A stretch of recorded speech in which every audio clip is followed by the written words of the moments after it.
Hello students, आप सभी का डायमंड क्लासेस में बहुत बहुत स्वागत है। आइए स्टूडेंट्स, बोर्ड से रिलेटेड मोस्ट इंपॉर्टेंट क्वेश्चन पढ़ते हैं। स्टूडेंट्स, हमारे जो है 5 चैप्टर कंप्लीट हो गए। मास्टरमाइंड का हम मॉडल पढ़ रहे हैं। तो स्टूडेंट्स, आज का जो चैप्टर चलेगा हमारा चैप्टर 6 चलेगा। और चैप्टर 6 इसका नाम है चैप्टर का नाम है त्रिभुज। चैप्टर का नाम क्या है स्टूडेंट्स? त्रिभुज। इंग्लिश में बोलेंगे ट्राइंगल। क्या बोलेंगे स्टूडेंट्स? ट्राइंगल। तो स्टूडेंट्स, मैं बेसिक चीज थोड़ा सा आपको बता दूं कि जो त्रिभुज होते हैं ये 2 प्रकार के होते हैं। क्या होते हैं स्टूडेंट्स? 2 प्रकार के त्रिभुज होते हैं। एक तो होता है हमारा समरूप त्रिभुज। कौन से त्रिभुज होते हैं स्टूडेंट्स? समरूप त्रिभुज। दूसरा होता है हमारा सर्वाक्षम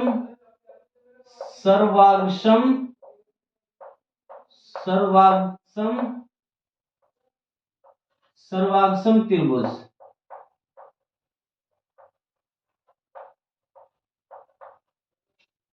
स्टूडेंट, समरूप त्रिभुज उनको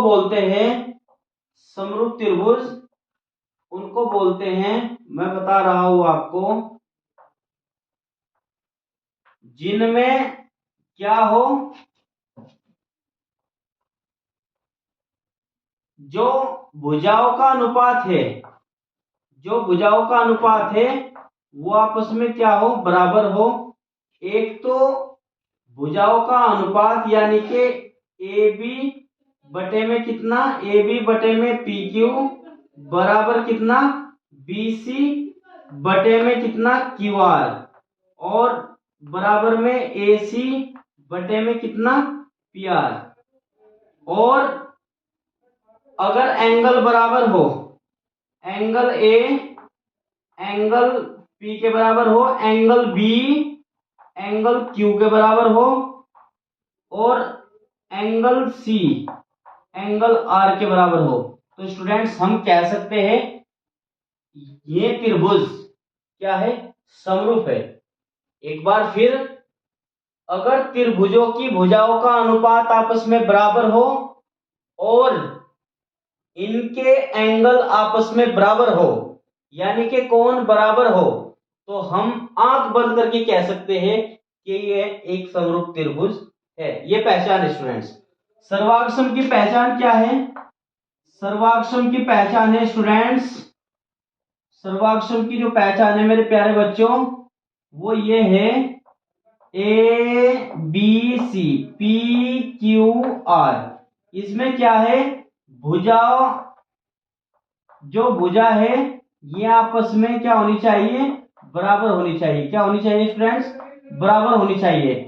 तो एक तो एंगल बराबर होना चाहिए, एंगल ए एंगल पी के बराबर, और एंगल बी किसके बराबर, एंगल सी के, सॉरी, एंगल बी किसके बराबर, क्यू के, और एंगल सी किसके बराबर, एंगल आर के। और भुजा आपस में भुजा क्या होनी चाहिए स्टूडेंट्स?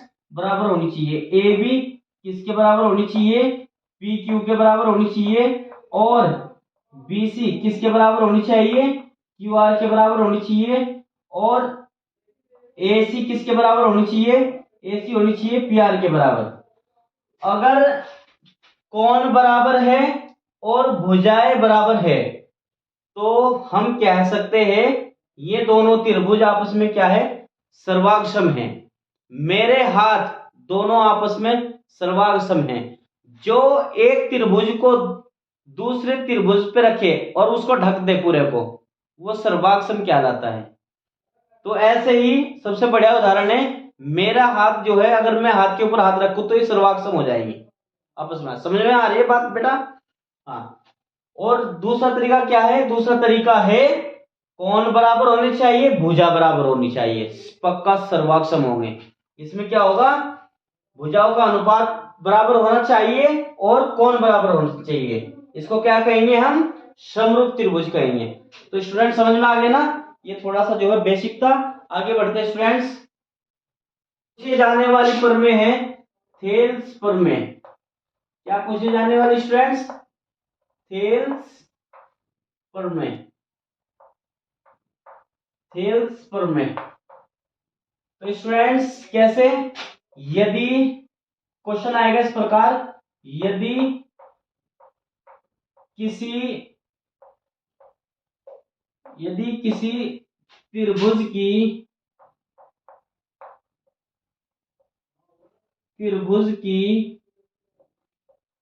यदि किसी त्रिभुज की एक भुजा के समांतर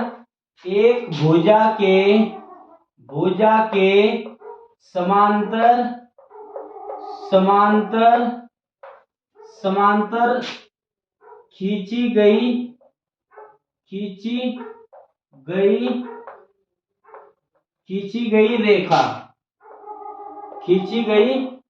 रेखा अन्य दो भुजाओं को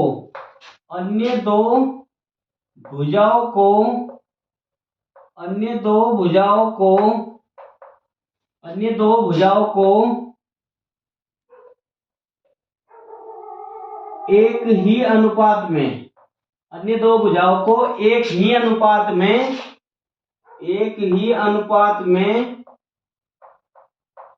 ही अनुपात में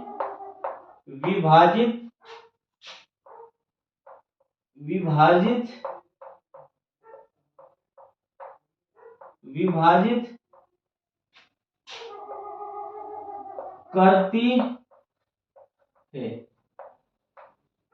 इस टाइप का जो है स्टूडेंट्स क्वेश्चन आएगा। तो सबसे पहले हम एक त्रिभुज बना लेंगे, त्रिभुज ए बी सी। अब इसमें क्वेश्चन में कहा गया है कि किसी त्रिभुज की एक भुजा के समांतर खींची गई रेखा अन्य दो भुजा को एक ही अनुपात में विभाजित करती है। तो सबसे पहले क्या है, जो दिया है वो लिखेंगे। सबसे पहले क्या दिया है स्टूडेंट्स? दिया है कि इसे क्या दूंगा मैं, डीई। क्या कह दूंगा स्टूडेंट्स? डीई। क्या दिया है स्टूडेंट्स? के डीई किसके समांतर है? बीसी के समांतर है। इसके बाद थोड़ी सी रचना करेंगे स्टूडेंट्स। रचना क्या है? हम डी से यहां लंब डालेंगे, और ई से यहां लंब डालेंगे। इस पे ई से यहां लंब डालेंगे। इसे कह दूंगा मैं एफ जी। और मैं बी को क्या करूंगा स्टूडेंट्स? बी को ई से मिला दूंगा और सी को मिला दूंगा स्टूडेंट्स मैं डी से। तो स्टूडेंट्स रचना में क्या किया हमने? एडी पे लंब डाला है ईजी कोमा एई पे भुजा एई पे लंब डाला है, लंब का चिन्ह ही है, क्या डाला है? डीएफ। क्या डाला है स्टूडेंट्स? डीएफ। और क्या किया है? बी को ई से और सी को डी से मिलाया। ये हमने रचना की है स्टूडेंट्स। बात समझ में आ रही है? अब हमें सिद्ध क्या करना है? हमें सिद्ध करना है स्टूडेंट्स, सिद्ध करना है। क्या सिद्ध करना है? कि एडी बटे में डीबी बराबर क्या? एई बटे में ईसी। ये हमें जो है सिद्ध करना है स्टूडेंट्स। कोई दिक्कत? तो आगे चलते हैं स्टूडेंट्स।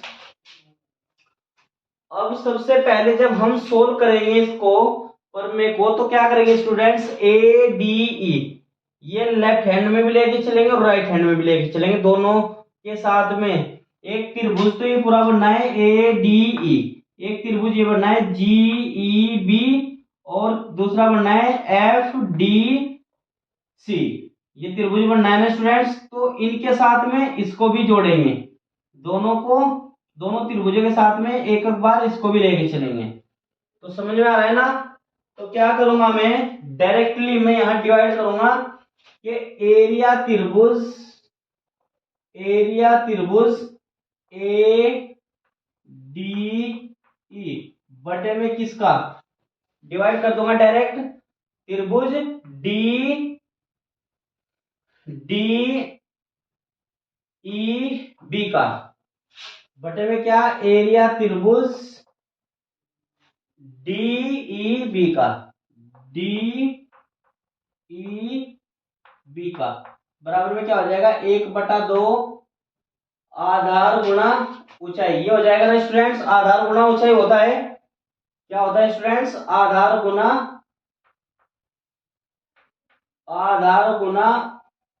ऊंचाई, बटे में क्या, 1/2 आधार गुना ऊंचाई। समझ में आ रहा है ना स्टूडेंट्स।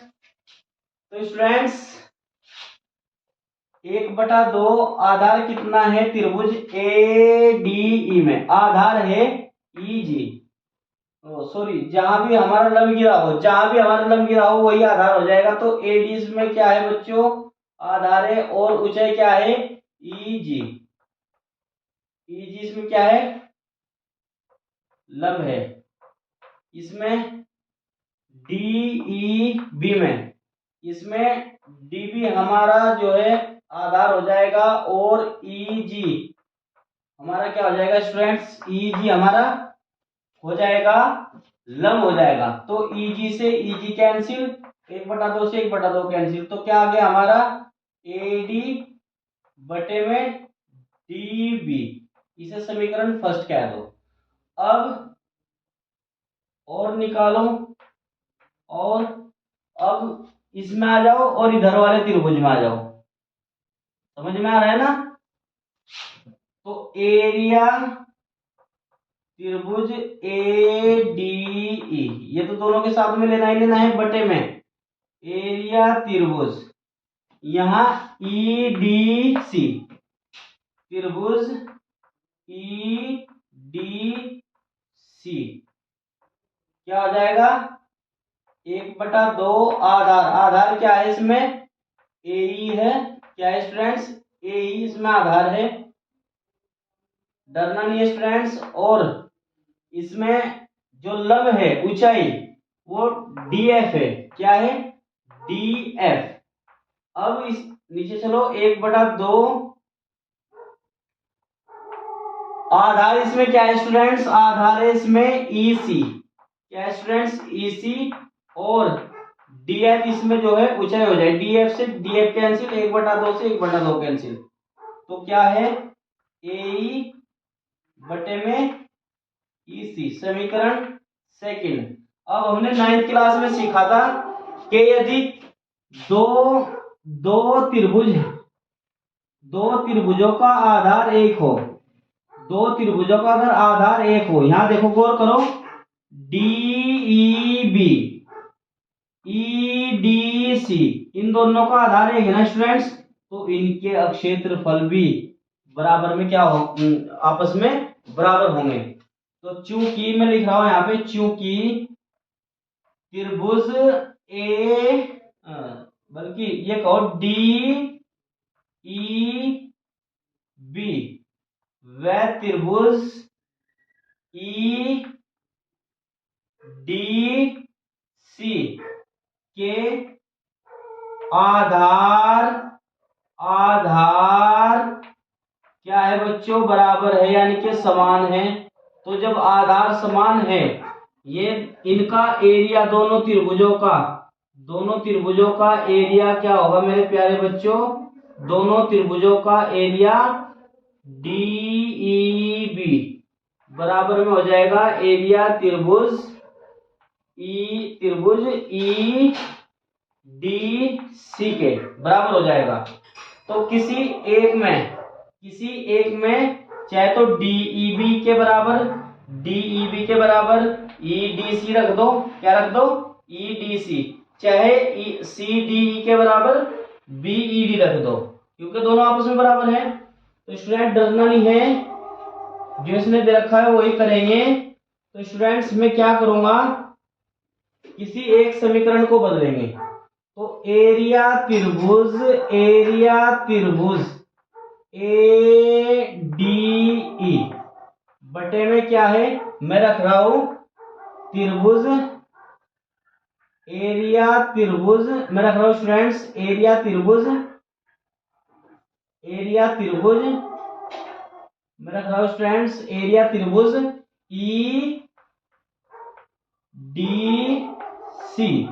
EDC, ये बदला है मैंने। तो इसके बराबर क्या आ जाएगा, AD बटे में कितना स्टूडेंट्स, DB। इसे समीकरण कह दो मैं थर्ड। अब समीकरण थर्ड और समीकरण सेकंड की एक साइड बराबर है तो दूसरी साइड भी बराबर होगी। तो समीकरण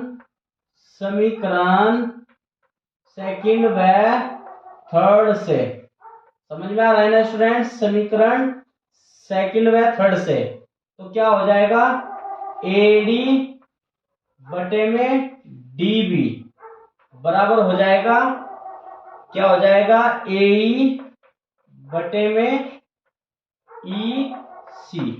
यही हमें क्या करना था स्टूडेंट्स, सिद्ध करना था। क्या करना था, सिद्ध करना था स्टूडेंट्स। तो स्टूडेंट्स अच्छे से समझ लीजिए, इस प्रकार क्वेश्चन आएगा कि यदि किसी त्रिभुज की एक भुजा के समांतर खींची गई रेखा अन्य दो भुजा को एक ही अनुपात में विभाजित करती है, तो हम जो है एक त्रिभुज ले लेंगे, इस त्रिभुज का नाम दे देंगे ABC। जब इसके समांतर भुजा खींचे तो इसे दे देंगे DE। फिर यहां से मैं लंब डालूंगा इस पे और यहां से इस पे लंब डालूंगा, इसको मैं यहां मिला दूंगा, इसको यहां मिला दूंगा, कोई दिक्कत। तो अब हम क्या करेंगे, जब इधर वाले त्रिभुज में काम करेंगे तो इसे भी लेके चलेंगे, जब इधर वाले त्रिभुज में काम करेंगे तो इसको भी लेके चलेंगे। तो स्टूडेंट्स क्या होगा, यानी कि दोनों त्रिभुज में हम इसे जरूर लेके चलेंगे, कोई दिक्कत। अब हमने ये दिखा दिया। अब 9th क्लास में एक चीज पढ़ाई जाती है कि यदि किसी दो त्रिभुजों के आधार बराबर हो तो उनके आपस में क्षेत्रफल भी क्या होते हैं स्टूडेंट्स, आपस में अक्षेत्रफल भी आपस में बराबर होते हैं। तो वही तो करा है हमने। अब हमने किसी एक एरिया को हमने बराबर रख दिया, यहां बदल दिया, तो ये जब एक साइड बराबर है तो दूसरी साइड भी बराबर होगी। तो स्टूडेंट्स एक नंबर में ये भी आ जाता है क्वेश्चन कि थेल्स प्रमेय क्या है, थेल्स प्रमेय को परिभाषित कीजिए। इस प्रकार एक नंबर में क्वेश्चन आएगा तो आपको ओनली थ्योरी लिखनी है। क्या थ्योरी लिखेंगे, यदि किसी त्रिभुज की एक भुजा के समांतर खींची गई रेखा अन्य दो भुजाओं को एक ही अनुपात में विभाजित करती है, बस ओनली एक नंबर में अगर पूछ रहा है तो ये लिखना है। और अगर 6 नंबर में है तो फिर इसको पूरा आपको प्रूव करना है, सिद्ध करके दिखाना है पूरा, जैसे कि ये मैंने दिखाया है। तो अच्छे से स्टूडेंट इसका स्क्रीनशॉट ले लीजिए, आप अच्छे से इसको समझिएगा। तो स्टूडेंट्स ऐसी वीडियो के लिए बने रहिए, जुड़े रहिए, इस चैनल को सब्सक्राइब, लाइक, अपने दोस्तों में शेयर करो। स्टूडेंट्स बिल्कुल भी डरना नहीं है, परीक्षा बहुत नजदीक है और बिल्कुल भी डिप्रेशन में नहीं जाना है आपको। टाइम टेबल के अनुसार सभी सब्जेक्ट्स को आप समय दीजिए। मैं कह रहा हूं कि अगर आपको मैथ में 6 नंबर लाने हैं बल्कि सभी सब्जेक्ट्स में, तो रिवीजन पे फोकस कीजिए। कम से कम हर सब्जेक्ट को 2-2 घंटे दीजिए और आगे से पढ़िए और रिवीजन पे फोकस कीजिए। रिवीजन जितना आपका स्ट्रॉन्ग होगा इतना ही अच्छा आपका रिजल्ट होगा स्टूडेंट्स। तो रिजल्ट समानुपाती होता है रिवीजन के, यानी कि जितना अच्छा हमारा रिवीजन होगा उतना अच्छा हमारा रिजल्ट होगा स्टूडेंट्स। तो स्टूडेंट्स ऐसी वीडियो के लिए बने रहिए, जुड़े रहिए। Thank you.